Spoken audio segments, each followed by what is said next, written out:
Aleluia, aleluia, em honra e louvor nós iremos cantar ao Senhor.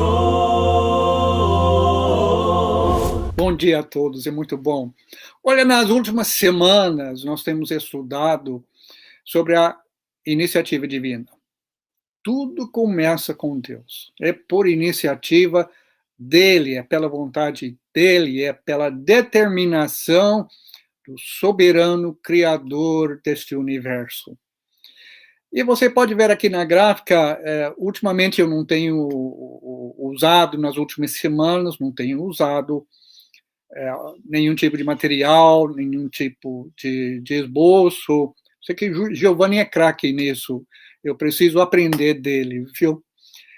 Mas hoje eu resolvi colocar algo para vocês olharem, além da minha cara feia. Esse gráfico representa basicamente o que temos olhado aqui nas últimas semanas. Começamos com Deus. Tudo é de Deus. Então, nessa primeira coluna, você pode ver aqui que é a palavra de Deus, a glória de Deus, o Filho de Deus, a salvação de Deus, a família de Deus. Tudo vem de Deus. E quando nós apresentamos o plano da salvação, agora eu estou falando para irmãos em Cristo, quando apresentamos o plano da salvação, temos por obrigação falar primeiro daquilo que Deus fez, para chegar em segundo lugar a resposta que nós precisamos ter para com Deus, nesses vários aspectos, nessas várias manifestações da parte de Deus. Então, deixe-me falar também para aquele que não faz parte do corpo de Cristo, que não é, como Paulo, o apóstolo Paulo diria, um dos nossos, que talvez seja uma pessoa religiosa, uma pessoa de uma denominação, de alguma divisão religiosa, ao invés de fazer parte da Igreja do Senhor Jesus Cristo, como ela nos é apresentada no Novo Testamento. Então, temos que falar sempre de Deus, temos que falar o que Deus está fazendo ao longo, e tem feito ao longo da história, para nos trazer a salvação no seu Filho, nosso Senhor Jesus Cristo. É somente depois de falar sobre a palavra de Deus, que hoje nós encontramos apenas nas Escrituras Sagradas, só depois de falar dessa palavra que nós podemos falar sobre a nossa necessidade de ouvir e crer, acreditar e abraçar. E precisamos receber, dentro das Escrituras, uma noção da glória de Deus. E eu coloquei aqui no meio alguns verbos que aparecem na Bíblia para expressar essas iniciativas, ou essa iniciativa da parte de Deus. A palavra de Deus significa que Deus falou, Deus disse, Deus revelou as coisas. A glória de Deus significa que ele manifestou ou mostrou a sua glória. Além da criação de Deus, que declara a glória do Senhor, nós temos algo mais específico, nós temos a revelação do seu plano. E perante a glória de Deus, precisamos aprender, ou tomar a decisão de nos arrepender, a decisão de mudar de vida. E vem o Filho de Deus. Ele foi enviado, ele veio, ele habitou entre nós, ele se tornou ser humano, e uma vez que nós reconhecemos que Jesus é Filho de Deus, Senhor e Salvador, palavra do Senhor, por meio de quem e para quem tudo foi criado, precisamos confessá-lo. Deus, por meio de Jesus, oferece a sua salvação. E essa salvação nós encontramos no sangue de Jesus, naquele momento em que nós fomos imersos na água para o perdão dos nossos pecados. É importante entender isso para que o ato seja eficaz. Repare no que eu falei. Importa o porquê das coisas, não importa. Importa porque você dá uma ajuda para as pessoas, Mateus capítulo 6, Jesus falou que sim.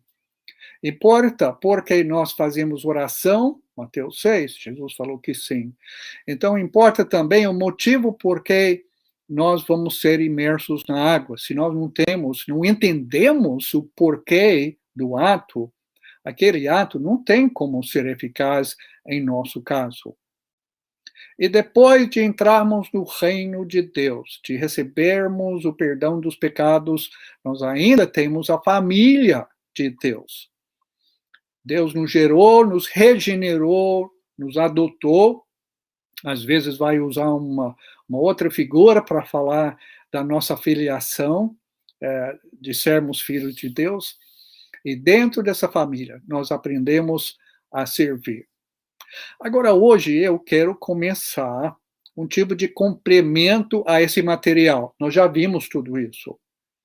E se você puder olhar na coluna da direita, você vai ver aqui o que eu chamo de âmbito para cada item que nós vimos aqui. E quando eu falo âmbito, eu quero dizer a área de atuação de Deus, especialmente vista na obra do Espírito Santo, porque nós vivemos hoje na era do Espírito Santo.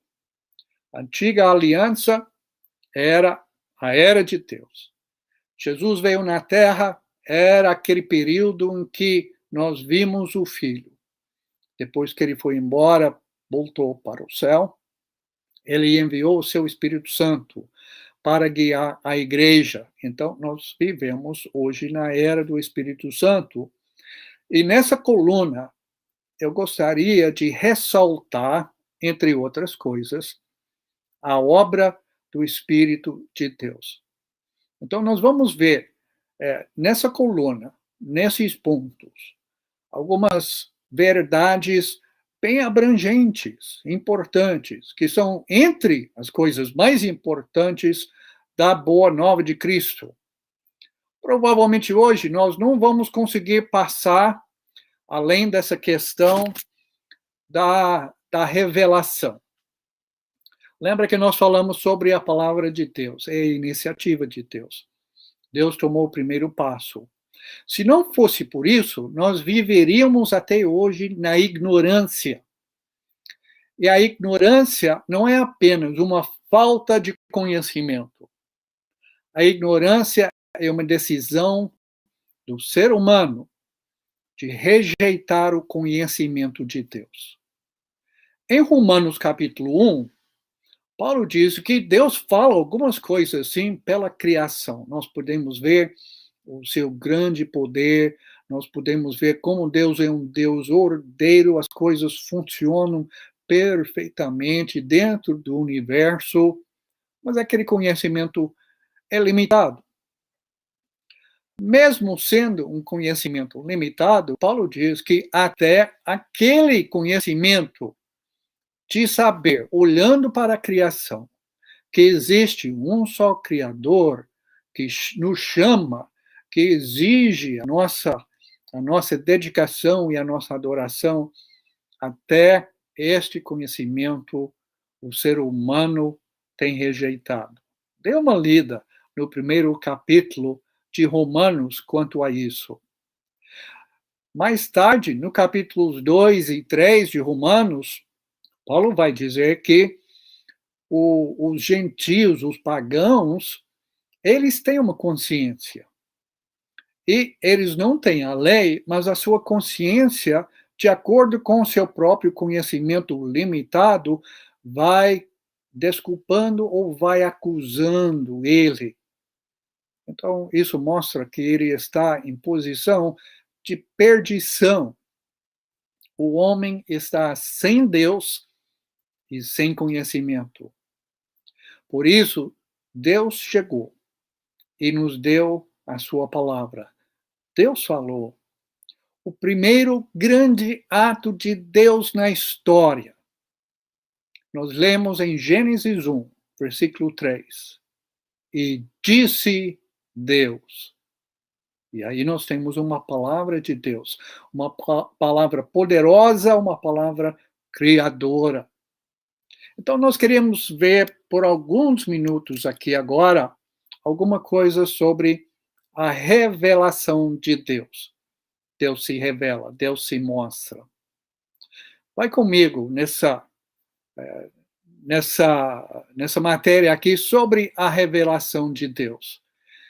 Lembra que nós falamos que esse âmbito aqui, a nossa era, é do Espírito Santo. Então eu quero começar por meio dele. Antes de Jesus voltar para os céus, depois da sua ressurreição dos mortos, ele falou um pouco antes de ser traído, que ele, o Espírito Santo, revelaria aos 12 apóstolos toda a verdade. Em João 14, versículo 26, Jesus falou para os 12 assim: mas o conselheiro é aquele que tem a informação e a sabedoria para aconselhar, para guiar. O conselheiro, o Espírito Santo, que o Pai enviará em meu nome. Naquele momento, aquele ato de envio da parte do Pai ainda estava no futuro. Jesus disse: aquele que o Pai enviará em meu nome, lhes ensinará todas as coisas e lhes fará lembrar tudo o que eu lhes disse. Lembra que a palavra de Jesus é a palavra de Deus. No final de João 12, Jesus disse que o que eu falo é exatamente o que o meu Pai me mandou dizer. Então, a palavra de Jesus é a palavra de Deus. E por meio do Espírito Santo, essa palavra passaria para os apóstolos e alguns profetas que iam escrever cartas e documentos e evangelhos e histórias e profecias para produzir o que nós temos hoje, o Novo Testamento. Olha a evidência, uma das evidências aqui, que Jesus falou isso para os 12. Quase a última frase, ele disse: o Espírito Santo lhes fará lembrar tudo o que eu lhes disse. Jesus tinha ensinado e falado a palavra do seu Pai para os apóstolos. E eles, o Espírito Santo, ia fazer com que eles lembrassem tudo que Jesus falou. Jesus não falou comigo pessoalmente. Eu nasci alguns séculos, alguns milênios, muito tarde, para eu ouvir o ensinamento de Jesus. Os 12 apóstolos ouviram. E olha, eles iam ter uma memória inspirada. Jesus disse que o Espírito Santo vai fazer vocês 12, lembrar de tudo o que eu lhes disse. Mas Jesus não falou tudo para eles, não. Ele até mencionou que eu tenho muita coisa para te falar, mas vocês não estão em posição de ouvir, não estão em posição de compreender o que eu quero ensinar. Então é por isso que nós temos dentro desse versículo duas partes, duas coisas que o Espírito Santo ensinaria aos 12, além de lembrá-los daquilo que Jesus tinha ensinado e falado. Jesus disse que ele lhes ensinará todas as coisas. Quer dizer, todas as coisas concernantes ao plano de Deus e à salvação e a grande revelação da parte de Deus para o mundo. No capítulo 16, Jesus vai falar alguma coisa semelhante. É justamente os capítulos 14 a 16 que Jesus dedicou um tempo para falar e instruir os 12. Então, esse bloco de material tem sua primeira aplicação não a nós, mas sim aos 12 apóstolos. Tem muitos princípios e verdades aqui que se aplicam a nós. Mas estes versículos que nós estamos vendo agora, Jesus está falando muito claramente para os 12 apóstolos. Vamos ver agora em João capítulo 16, versículos 13 e 14. Deixa eu só verificar que vocês estão vendo a mesma coisa que eu. Joia. Jesus falou assim: mas quando o Espírito da verdade vier, ele usará a toda a verdade. Não falará de si mesmo, falará apenas o que ouvir e lhes anunciará o que está por vir. Ele me glorificará, porque receberá do que é meu e o tornará conhecido a vocês. Olha que promessa maravilhosa aqui para os apóstolos. É com essa promessa que eles podiam fazer como Jesus tinha falado em Mateus capítulo 10. Quando vocês vão aparecer perante alguma autoridade, ou em algum momento vocês precisam falar sobre o plano de salvação, vocês não vão ter que pensar, não. Porque o Espírito de Deus vai guiar vocês a toda a verdade. As pregações e o ensino dos apóstolos, essas coisas seriam guiadas pelo Espírito. Tem grupos hoje que desestimulam o estudo da Bíblia, porque aplicam as promessas que foram feitas para os apóstolos aos dias de hoje, as pessoas que vivem hoje. Esta é uma aplicação infeliz às promessas feitas aos apóstolos. Jesus disse, ele vai guiar vocês. Para quem ele estava falando? Os 12. Mais ainda, ele disse que o Espírito Santo não vai falar de si mesmo. Nós temos bastante informação no Novo Testamento a respeito do Espírito Santo. Gostaríamos de saber mais. Mas o Espírito Santo veio não com a missão de falar ao próprio respeito. Jesus disse, ele vai falar apenas aquilo que ele vai ouvir. E Jesus disse, ele vai tornar conhecido a vocês aquilo que é meu, a minha palavra, a minha salvação. Então é interessante que, quando Jesus veio, ele veio fazer a vontade do Pai, o servo do Senhor. Quando o Espírito Santo veio à Terra e começou a trabalhar entre os homens, o Espírito Santo não veio para falar de si mesmo. Ele veio para falar sobre as coisas de Jesus. É muito interessante que muitas pessoas hoje em dia que dizem ter os dons miraculosos do Espírito Santo, como eles falam tanto no Espírito Santo e falam pouco de Jesus. É um alerta.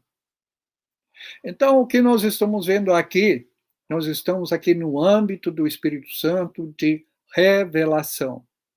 O Espírito Santo foi enviado por Jesus, como Jesus tinha sido enviado pelo Pai.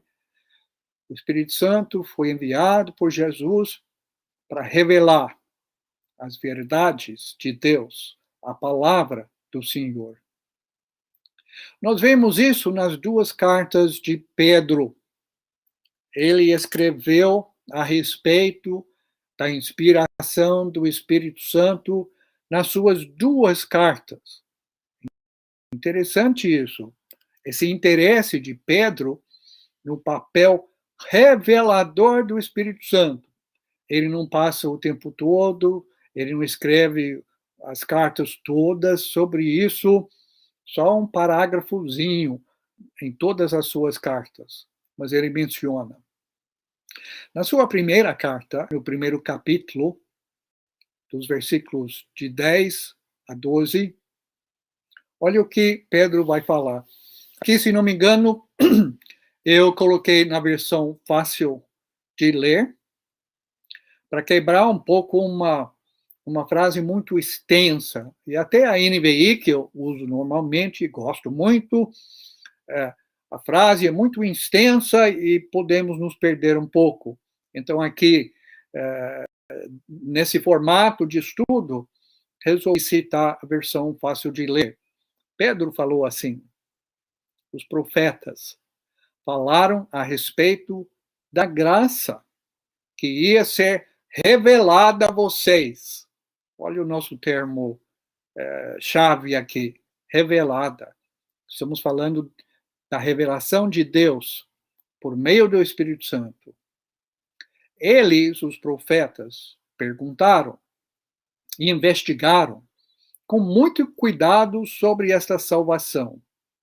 Eles estavam investigando para descobrir a que situação e a que tempo o Espírito de Cristo dentro deles estava se referindo quando predisse sobre os sofrimentos de Cristo e as glórias os seguiriam. Eu quero dar uma pausa aqui rapidinho. Pedro afirma que os próprios profetas, vão pensar, Isaías até Malaquias, alguns deles, falavam a respeito do futuro. Profecia é ensino inspirado. Às vezes fala do futuro, às vezes fala do presente, ou falava. Estes profetas falavam, sim, às vezes, do futuro. Profecia não é só futuro, é ensino inspirado. Mas eles olhavam seus próprios escritos e queriam saber mais, porque perceberam que tinham coisas dentro dos próprios escritos que nem eles entendiam direito. Então eles queriam saber o que vai acontecer, em que tempo isso vai ser cumprido. E Pedro reconhece que seus escritos tinham significados maiores do que os próprios autores conseguiram reconhecer. Por que isso? Porque Pedro diz que o Espírito de Cristo, o Espírito de Deus, estava dentro deles. E foi o Espírito que estava colocando todo esse significado que os profetas não tinham noção, não tinham condições de perceber a respeito do futuro. Porque eles estavam escrevendo sobre os sofrimentos de Cristo, por isso que ele é chamado o Espírito de Cristo, porque ele vai falar de Jesus, e as glórias que o seguiriam. Agora, versículo 12.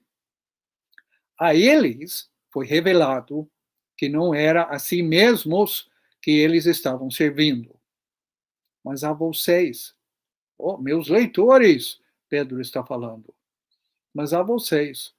Quando falaram das coisas que agora lhes foram anunciadas. E essas coisas lhes foram anunciadas por aqueles que lhe proclamaram as boas novas, mais uma vez, como os profetas, por meio do Espírito Santo que foi enviado do céu. E essas coisas são tão interessantes e tão importantes que são coisas que até mesmo os anjos desejam saber. Pedro está nos lembrando que aquela palavra dos profetas agora está sendo cumprida e explicada e, de certa forma, interpretada pelo Evangelho de Jesus agora. Uma coisa que eu gosto muito de falar, as pessoas complicam demais a questão do entendimento da Bíblia. surgiu toda uma ciência chamada hermenêutica. Olha que impressionante. Uma das coisas que eu gosto de falar é a Bíblia já é a explicação, já é a interpretação divina dos eventos que aconteceram na história. O que nós precisamos fazer é ler e compreender essa explicação de Deus. As pessoas dizem, às vezes, que cada um tem a sua interpretação da Bíblia. Às vezes é verdade. As pessoas fazem sua própria interpretação e dão à Bíblia um significado que não está presente. O que precisamos fazer é tirar as nossas ideias para que a interpretação que está dentro da Bíblia possa aparecer. Aqui nesse parágrafo de 1 Pedro, o apóstolo quer dizer que o Espírito de Deus estava dentro dos profetas, para que eles pudessem ver a palavra de Deus e coisas futuras que nem eles imaginavam. E segundo, o Espírito Santo foi enviado do céu e por meio dele ele deu dons de inspiração no primeiro século aos apóstolos e profetas para que eles pudessem falar de fato a palavra de Deus. Na sua segunda carta, Pedro também fala sobre o trabalho do Espírito Santo de revelar a palavra de Deus. Ele escreveu assim, ainda no primeiro capítulo. Assim, temos mais confiança ainda na mensagem ou palavra anunciada pelos profetas.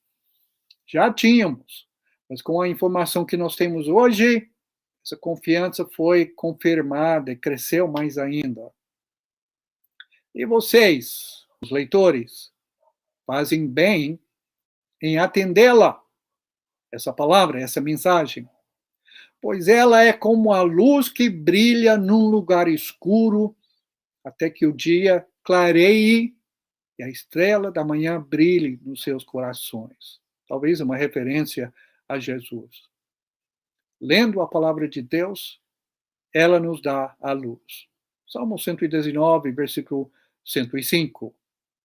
A palavra de Deus é a nossa luz. Acima de tudo, Pedro diz, versículo 20, saibam isto. Nenhuma profecia na Escritura provém de maneira de pensar pessoal do profeta. Não foi o profeta assim que bolou a ideia, que criou aquela mensagem dele. Pois jamais qualquer profecia foi feita por vontade humana. Entretanto, homens guiados pelo Espírito Santo, movidos, conduzidos pelo Espírito Santo, falaram mensagens vindas de Deus. Então é isso que nós temos, Pedro diz. As Escrituras foram produzidas por Deus. E ele usou os profetas, os homens escolhidos, para comunicar, para revelar o seu plano e para colocar para nós o caminho para retornar à presença e à comunhão de Deus.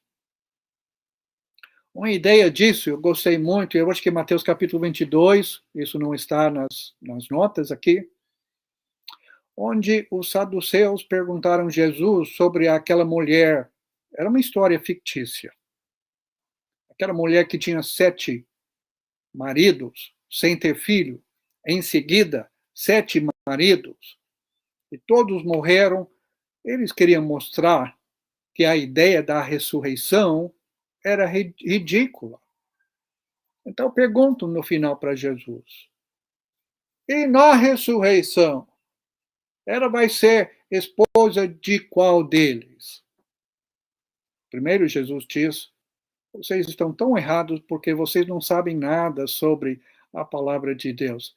Mas Jesus citou de Êxodo 3, uma palavra de Deus para Moisés. Mas sabe o que Jesus disse?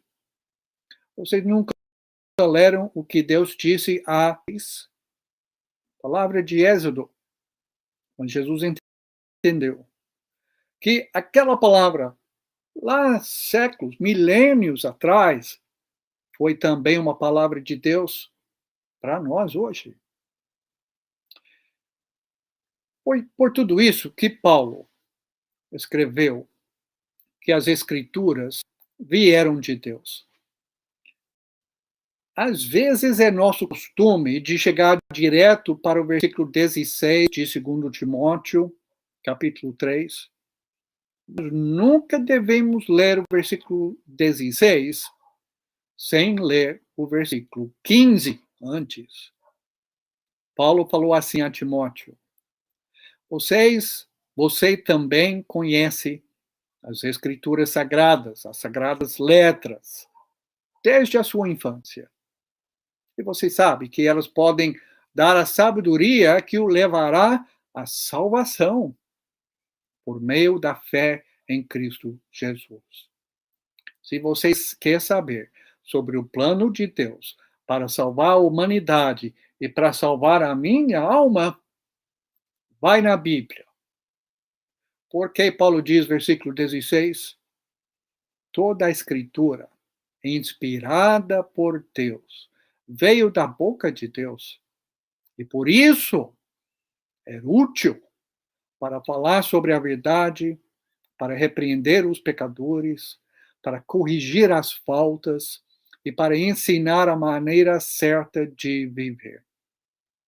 A Bíblia serve para tudo isso, porque ela vem de Deus.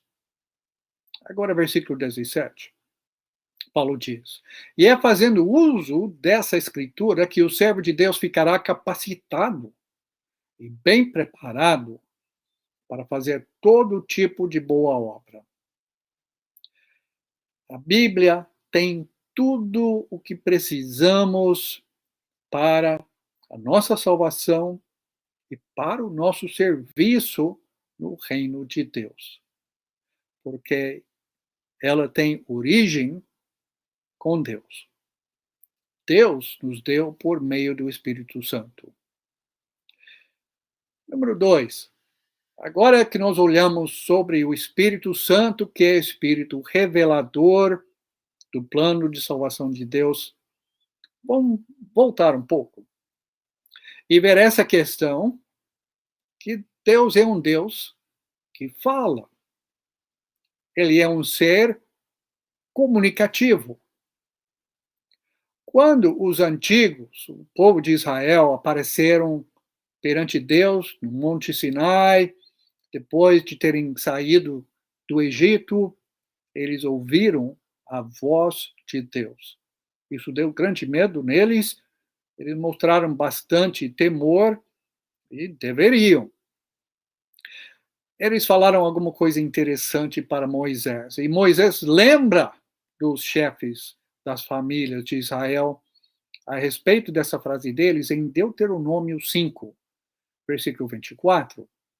Moisés falando, citando 40 anos mais cedo, os homens falando para Moisés. Hoje nós vimos aqui no Monte Sinai que Deus fala com as pessoas.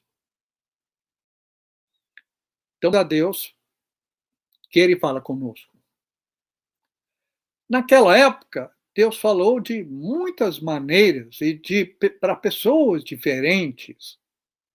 Isso na aliança antiga. Hoje ele tem um só canal de comunicação, porque é o melhor canal de comunicação possível. Olha aqui em Hebreus capítulo 1, versículos de 1 e 2. O autor diz no início do seu discurso, é mais discurso do que carta. E ele já abre a carta, dando um relance sobre a pessoa de Cristo, seu papel no plano de salvação de Deus. Isso, o versículo de 1 a 4. Eu gostaria de ler só os 2 primeiros versículos. O autor começa assim: no passado, Deus falou de muitas maneiras. E hoje ele fala por meio do Filho. E de muitas maneiras. Eu pulei uma linha, desculpa. No passado, Deus falou muitas vezes e de muitas maneiras aos nossos antepassados por meio dos profetas. Às vezes era sonho, às vezes era visão, de várias maneiras. Para Abraão, ele apareceu em forma humana. Versículo 2. Mas nestes os tempos de Cristo, ele nos falou pelo Filho, a quem constituiu de todas as coisas. Tudo se concentra na pessoa de Jesus. E foi também por meio do Filho que Deus criou o universo. Cristo está com tudo. Cristo, Paulo vai dizer em Colossenses 3, Cristo é tudo. Se nós queremos alguma coisa de Deus, se nós queremos saber alguma coisa de Deus, precisamos ir até Jesus. Hoje, Deus fala por meio do seu Filho, exclusivamente por meio do seu Filho. E seu Filho enviou seu Espírito Santo para inspirar os apóstolos e os profetas para falar e escrever, mas tudo volta para o Filho. Agora, dentro dessas informações, dentro desse corpo de material que nos explica o que Deus vem fazendo ao longo da história da humanidade, cumprindo o seu plano de salvação, nós vemos que essas declarações ou revelações de Deus informam e também nos direcionam pelos seus mandamentos. Tem gente dentro da igreja de Deus que querem citar 1 Coríntios 15, versículos de 1 a 3, e colocam um ponto onde não tem ponto, para falar que o evangelho consiste na crucificação, sepultamento e ressurreição de Jesus. Só. Gente, é loucura isso. Parem com isso. Isso não é todo o evangelho. Então já falamos que em 1 João disse, se alguém não confessa que Jesus veio na carne, ele não é um dos nossos. A encarnação é um dos fatos básicos do evangelho, mas Paulo não menciona isso em 1 Coríntios 15. 1 Coríntios 15 é um resumo entre vários. Hebreus 1, versículo de 1 a 4, é outro resumo com outros detalhes. Então, vamos tomar cuidado para não falar onde a Bíblia não fala. E de afirmar coisas que a Bíblia vai nos provar mentirosos. Então, o que nós temos, o que nós vamos ver aqui, é que os mandamentos de Deus fazem parte essencial da boa nova de Cristo. Sem os mandamentos de Deus como parte da mensagem do Evangelho, não existe nada, não existe salvação. Vamos ver primeiro Deuteronômio capítulo 26, versículo 18, para sentir o princípio da coisa. Moisés falando, lembrando o povo de Israel sobre aquele momento no Monte Sinai. Ele falou assim: e hoje o Senhor declarou que vocês são o seu povo, o seu tesouro pessoal, conforme ele prometeu. Que vocês terão que obedecer a todos os seus mandamentos. O Senhor declarou.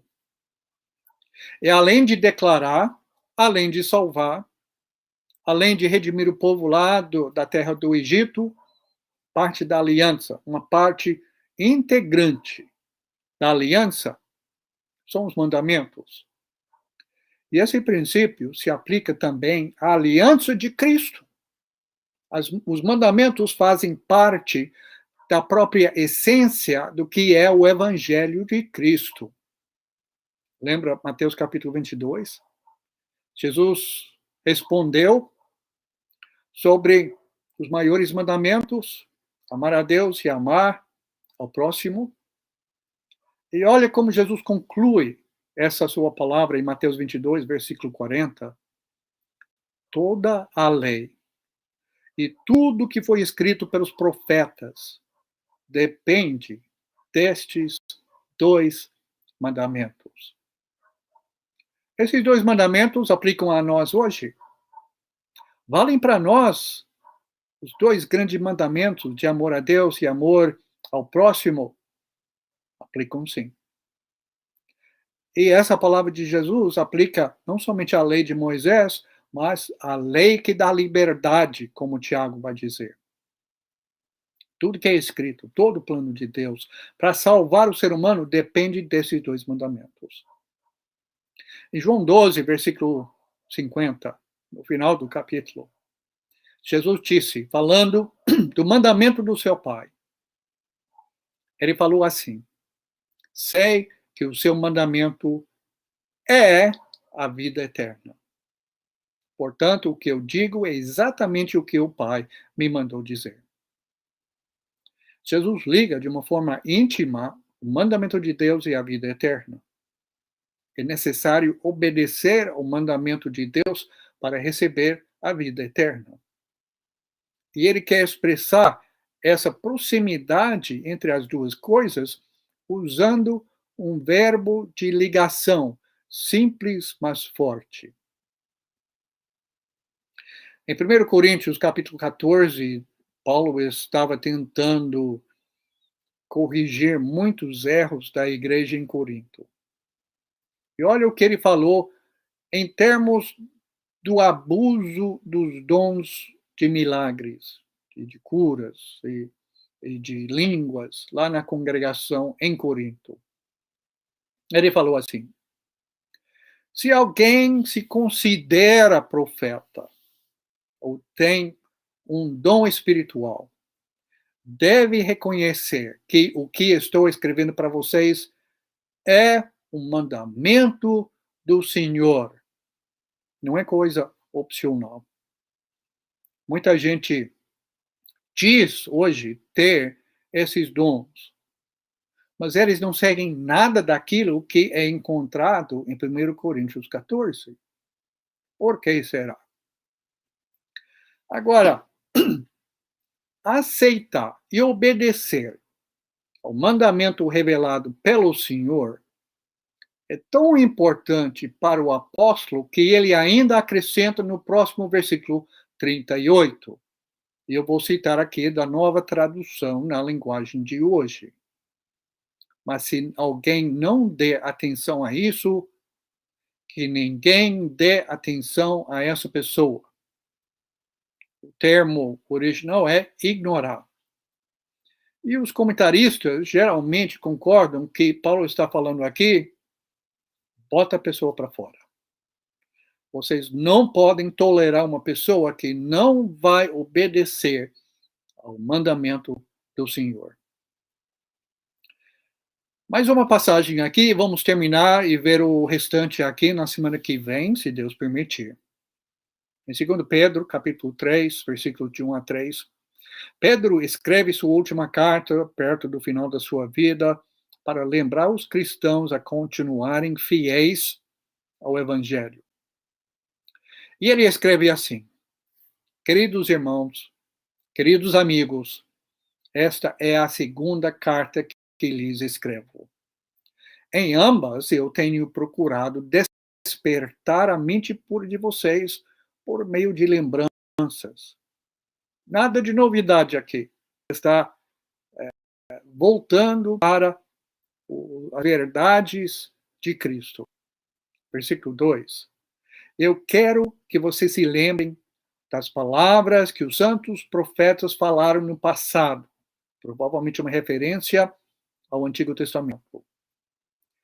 E do mandamento do nosso Senhor e Salvador, dado pelos apóstolos que foram enviados a vocês.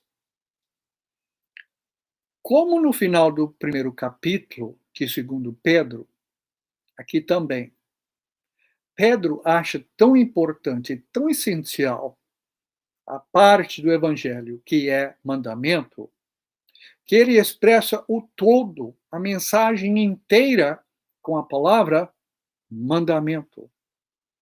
Você pode falar do evangelho como mandamento. Veio do Senhor e Salvador Jesus Cristo. Veio por meio dos apóstolos, porque o Espírito Santo inspirou eles para falar e escrever a respeito. Como Paulo disse, ele diz, eu estou escrevendo para vocês a palavra de Deus, ou por carta, ou viva voz. Agora, nós não temos mais a viva voz dos apóstolos. Ficamos com os escritos, que são o Novo Testamento. Pedro quer fazer essa lembrança para o povo, porque no versículo 3 ele falou assim, antes de tudo, vocês precisam compreender que nos últimos dias, que são hoje, foram os últimos dias na época de Pedro já, porque Cristo tinha chegado, aparecerão zombadores que vivem de acordo com os seus próprios desejos e que zombarão de vocês. Vocês não podem se deixar levar por esses zombadores. Fiquem com o mandamento. O que nós vimos aqui hoje? Vou voltar aqui para cima. Nós tínhamos falado bem no início dessa série, falando sobre a salvação de Deus, sobre a iniciativa divina, que Deus falou primeiro. Precisamos ouvir e crer na sua palavra. E nós precisamos também valorizar a palavra de Deus, sabendo que foi nos dado o Evangelho, recebemos as Escrituras, porque foi o Espírito Santo que inspirou os homens com a palavra de Cristo, para que nós pudéssemos ler e entender e obedecer ao mandamento do Senhor Jesus Cristo. Deus abençoe a todos. Em honra e louvor adoremos na santa presença do Deus Criador.